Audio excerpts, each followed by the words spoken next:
Good morning, students.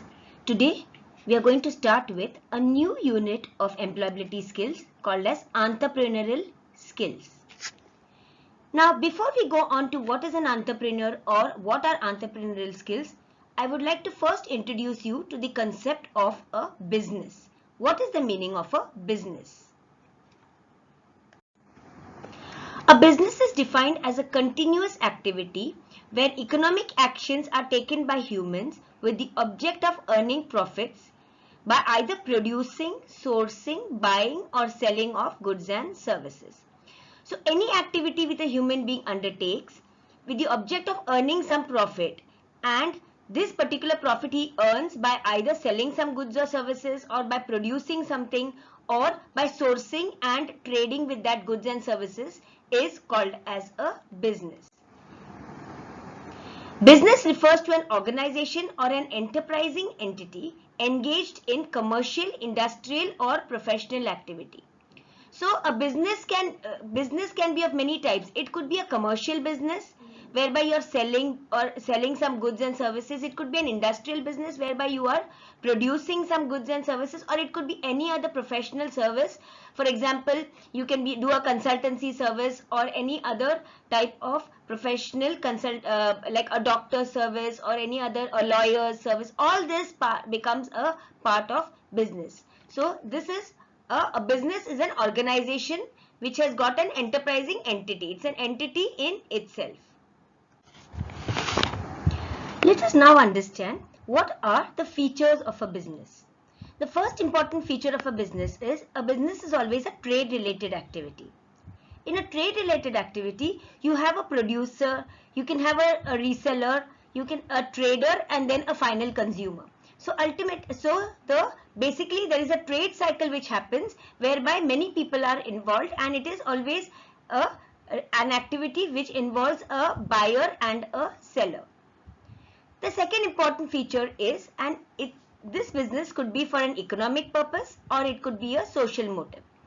In an with an economic motive, a person will be producing something, selling something, exchanging or giving some professional services for an economic reason. That means for making profits. But in case of a social motive, a business is done purely on a non-profit basis. For example, we have got some NGOs who do organizations like CRY or UNICEF, or there are some organizations which collect plastic waste from houses and then they recycle that and make some different products. So the motive of these type of businesses not to make a profit but for a social cause. The next type or feature of business is the presence of an entrepreneur.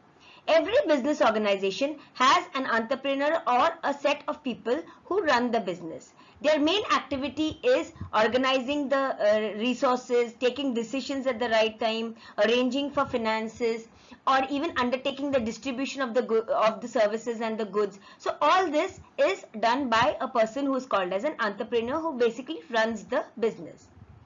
The next important feature is that there should be a regular transaction. A business is the one particular transaction that you do, one selling or one buying of good, is not considered as a business.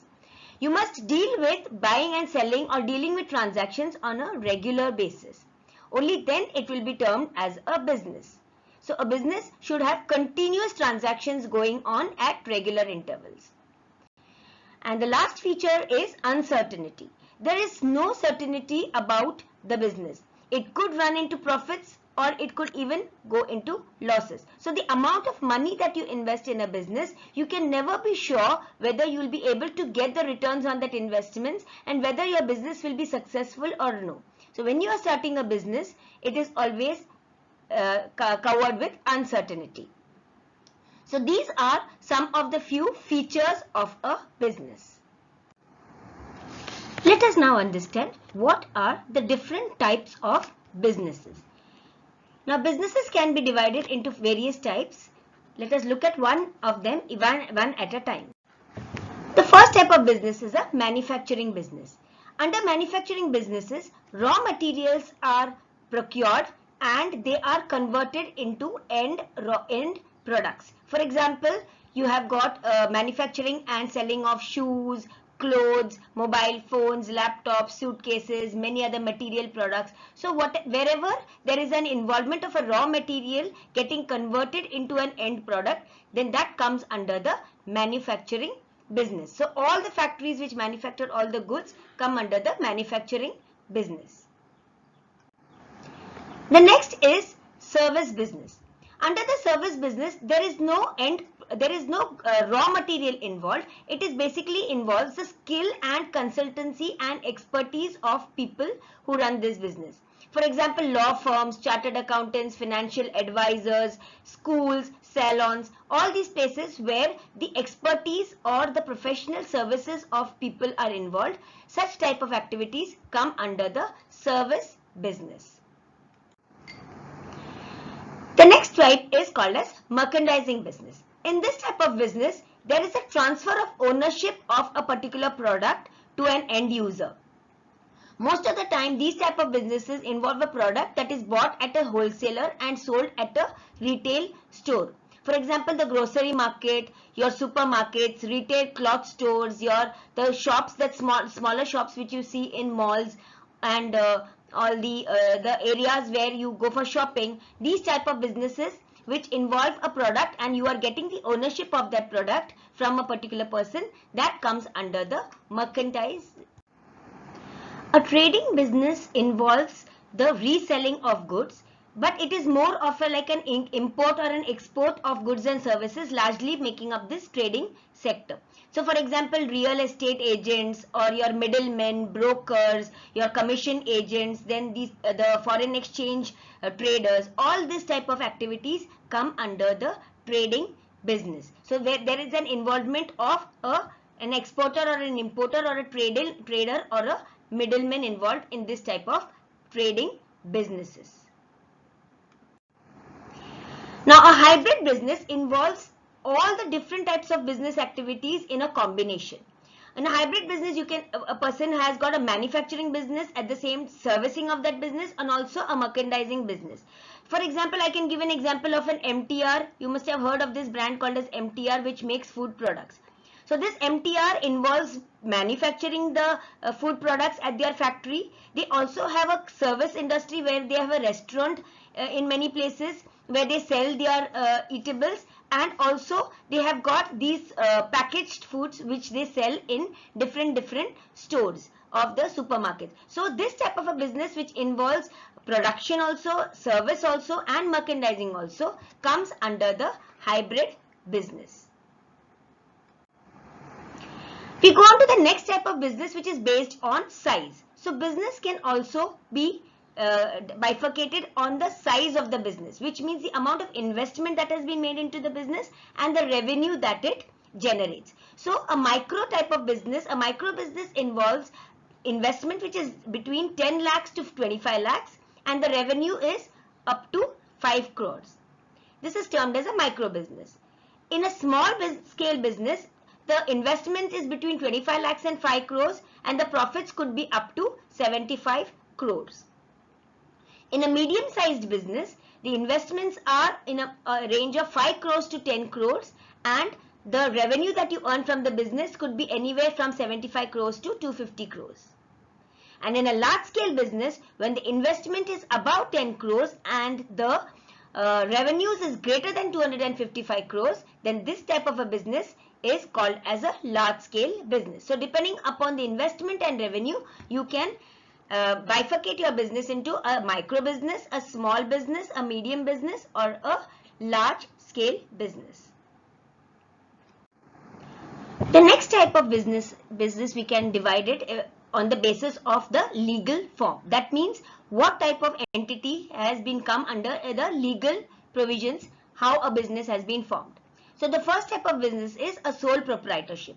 Under a sole proprietorship, there is only one single person who looks after the business. He is the one who invests money in the business, and whatever profits and losses are occur in the business is his responsibility. He is the whole and soul of the business. The next type of business is a partnership business. Under this type of business, there are two or more than two people involved, and they jointly, these people, they invest money into the business. Some people may undertake the activity of running the business. The decision making is also taken by them. Some of the partners may be silent partners. They only invest in the business. They do not look after the day-to-day activities of the business. So ultimately, the losses and the profits of the business are jointly taken by the partners. The next type of business is a cooperative society business, where a society or a cooperative society is formed, and the people who are a part or a members of the cooperative society, they jointly run that company, most of or that society. For example, you have got Amul is a type of a cooperative society where the villagers come in and give their milk products to the society, and they in turn make profits which are distributed to these milkmen. The last type of business is called as the limited liability company or a joint stock company. In such type of businesses, there is a big, huge company with a lot of people who are involved in it. The size of these type of companies are very large. They also float stocks which are available to the general public to buy it, and depending upon how much money is made by the company, the prices of the stocks can go up and down. So this way, there is a limited liability on the people who are running that business. So these are the four basic types of business depending upon the legal entity, what type of a legal entity that business is. The last type of business is based on the sector that it covers. For example, the primary sector, businesses which are based on the primary sector basically involves raw materials like coal, wood, grains, iron, all these type of businesses which involve the primary sector, that is raw materials, is called as the primary sector business. Mainly you can have businesses involving mining, agriculture, fishing, horticulture, all the types of businesses which come under the primary sector.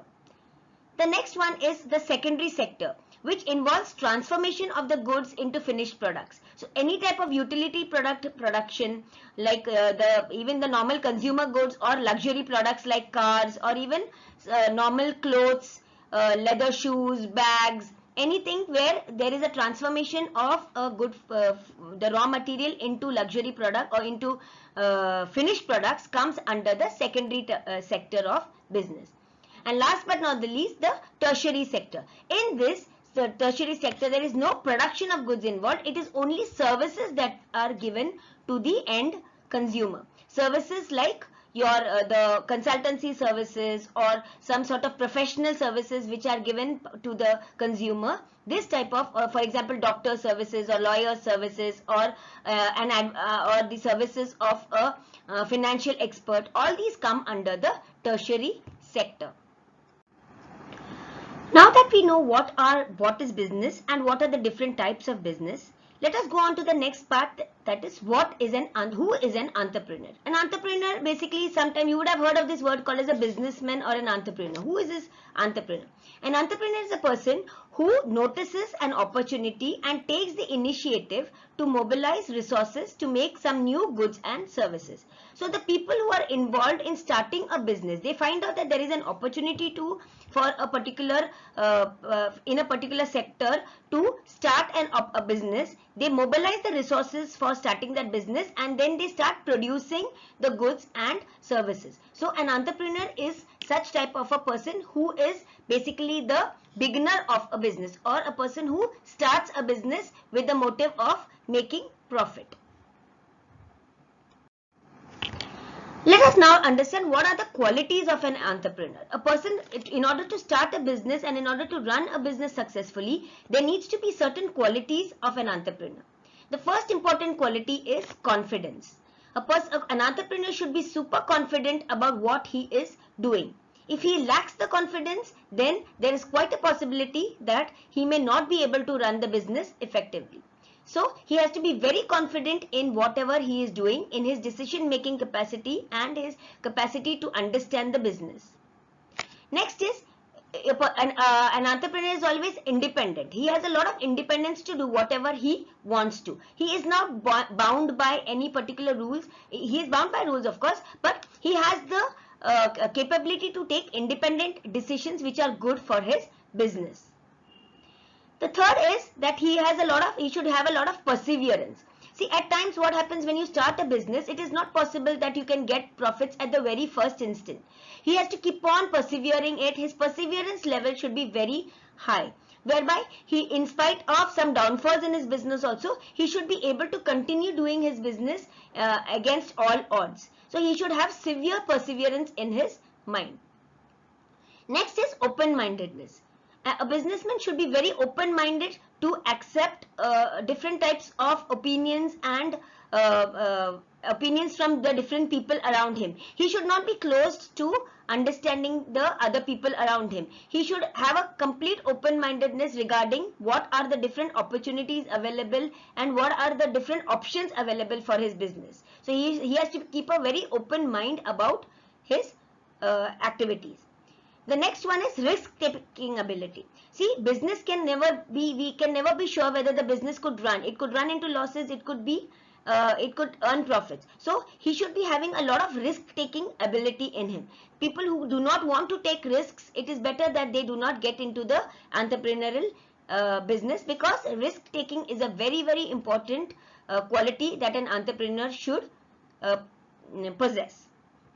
The next is managerial skills. He should have a lot of managerial skills to be able to manage the business. Managing a business is very difficult in case you have limited managerial skills, because you will be dealing with a lot many people.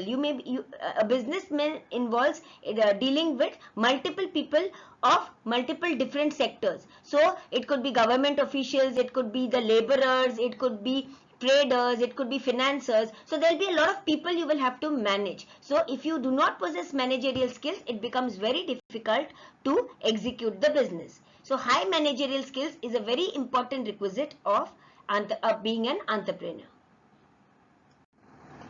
The next quality that an entrepreneur should possess is patience.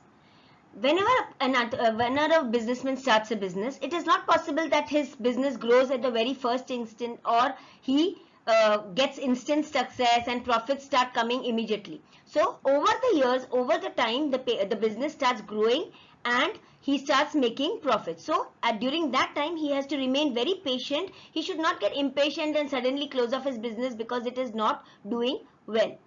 Also, he has to learn to remain patient with his staff and all the people which are involved in his business. So patience is a very important quality of an entrepreneur.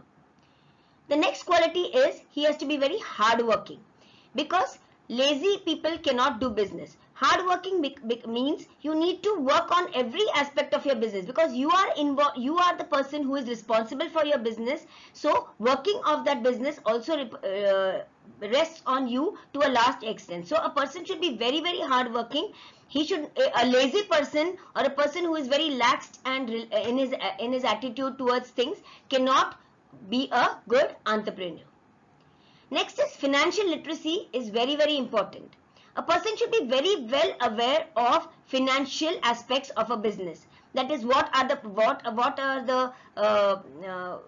financial literacy means he should know the books of accounts, how accounting is done, what is sales, what are the terminologies of finance, what is the money, how it comes in, what are the expenses that he is involved. So he has to be thoroughly aware of all the financial aspects of his business. Also, he has to be very much aware about, has to have complete knowledge about the product or the market that he is involved in.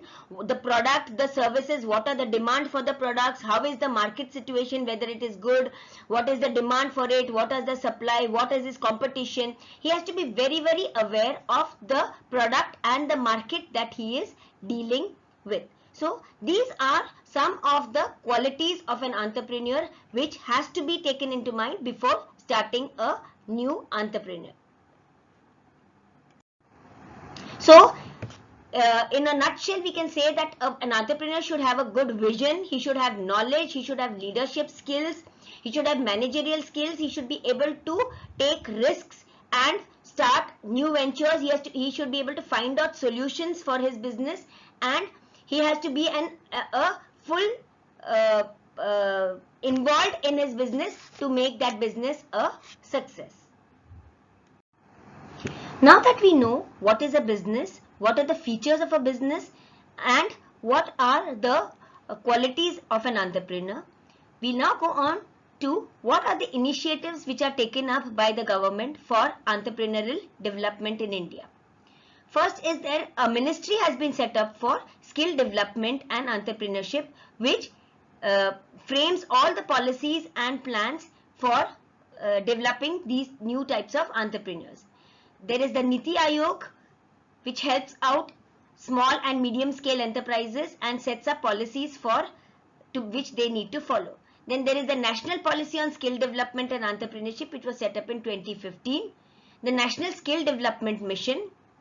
Then there is Make in India, which is very commonly heard of nowadays. The Make in India, the Startup India. All this helps up new entrepreneurs to start building up smaller and medium scale businesses which help in the development of the country. We also have the Atal Innovation Mission.